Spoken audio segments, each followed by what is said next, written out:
New syllabus mathematics book 1 7th addition.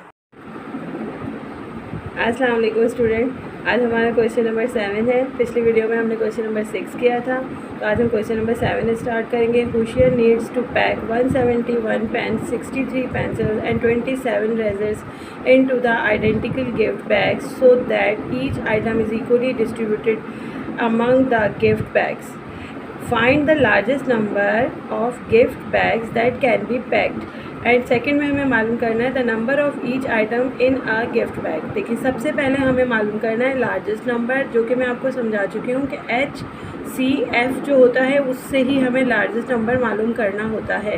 और LCM में हमें पूरा LCM निकालना पड़ता है, जिसमें हमें 1 तक उसको पूरा करना होता है। और HCF में जहाँ पर सारे नंबर डिफरेंट आ जाते हैं वहाँ हम छोड़ देते हैं। चलिए हम अपना सवाल शुरू करते हैं।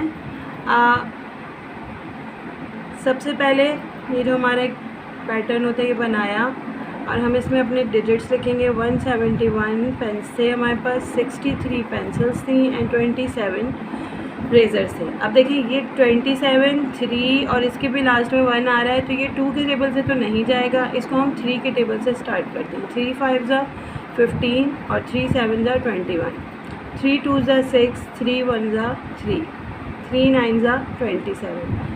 अब हम फिर दोबारा चेक करेंगे, ये 9 है, ये 21 है और इसके भी लास्ट में 7 है, तो ये ज़्यादा इसके चांसेस हैं कि ये 3 से ही जाएगा। 3 1 ज़ा 3, 3 9 ज़ा 27, 3 7 ज़ा 21 और 3 3 ज़ा 9।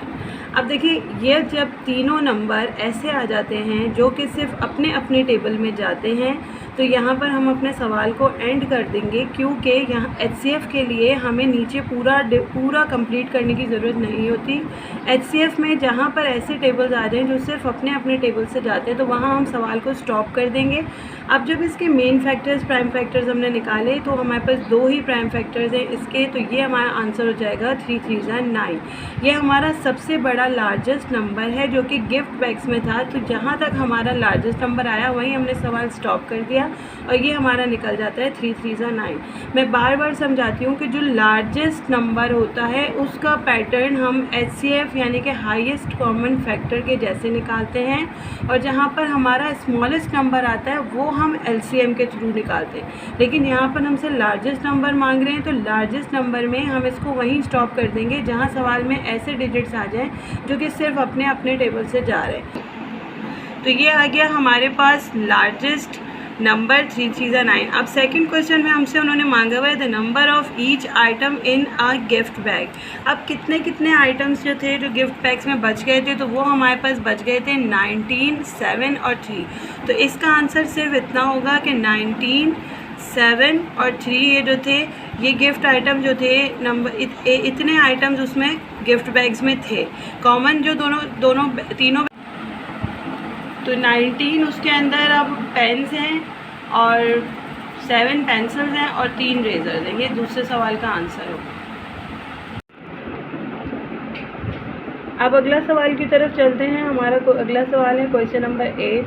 2 रेस कार्स, कार X और कार Y, 2 कार्स हैं हमारे पास at the starting point of 2 kilometres track at the same time. उन्होंने एक रेस स्टार्ट की है 2 किलोमीटर के ट्रैक पे।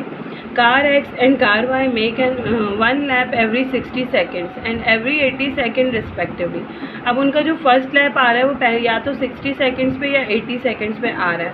अब पहले सवाल में वो पूछ रहे हैं how long in second will it take for both cars to be back at the starting point at the same time. अब पहले वाला सवाल हम पहले सॉल्व करते हैं कि उसमें वो पूछ रहे हैं कि गाड़ी वापस कितने टाइम में आ रही है। पहले जो पहला उसका है ना पॉइंट, उससे वो गाड़ी के स्टार्टिंग पॉइंट से कितनी देर में वापस आ रही है। प्रोसीजर सेम ही रहेगा, लेकिन हमें इसको एंड तक कंप्लीट करना है, क्योंकि हमें इसका पूरा स्टार्टिंग पॉइंट से एंड तक कंप्लीट करवाना है।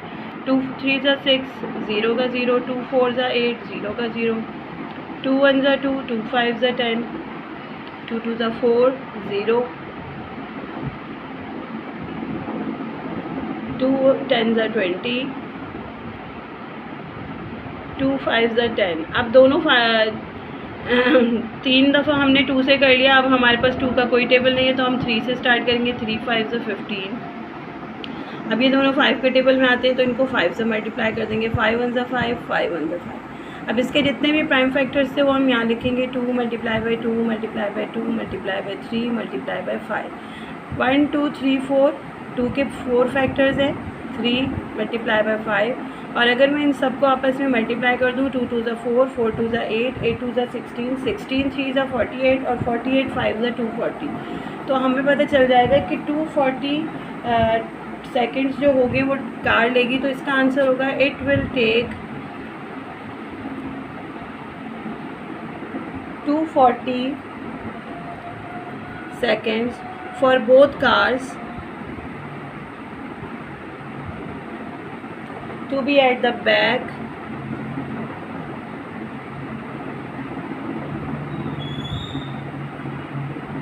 of same times।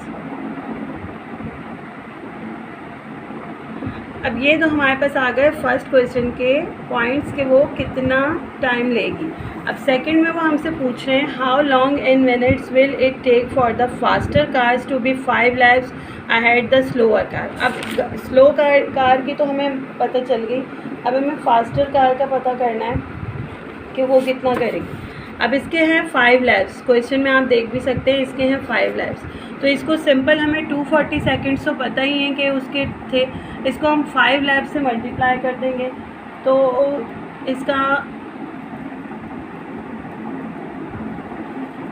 1200 मिनट्स जो होंगे वो इसका टाइम हो जाएगा कि जिसमें ये फास्ट कार होगी। अब इसको भी इसी तरीके लिख देंगे इट विल टेक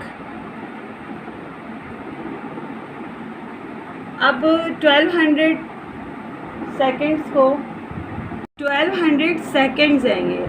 हमें इसको सेकेंड्स को मिनट्स में अगर कन्वर्ट करना हो तो हम सबसे पहले 1200 सेकेंड्स को 60 सेकेंड से डिवाइड कर देंगे तो ये 6 1 6 6 2 12 और 0 तो it will take 20 minutes for the fastest car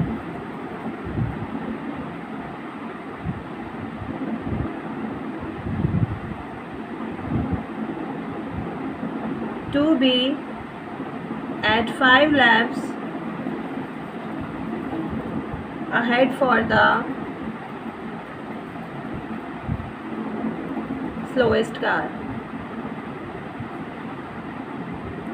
अच्छा, ये इतना बड़ा आप बाज़-औक़ात बच्चे घबरा जाते हैं कि हम इतनी बड़ी स्टेटमेंट याद कैसे करेंगे या इसमें से कैसे लिखेंगे। ये क्वेश्चन में ही लिखी होती है, बस आपको इसमें से the faster car to be ये लिखा हुआ है, बस इसमें से ही आपको इसको थोड़ा सा चेंज करके कि it will be take 20 minutes, बाकी ये for the fastest car for the 5 laps and the slowest car ये इसमें से देख के लिख लेना होता है।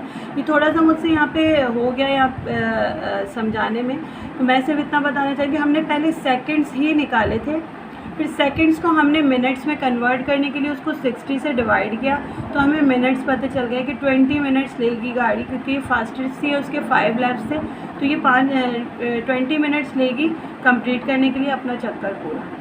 आज के लिए बस इतना ही।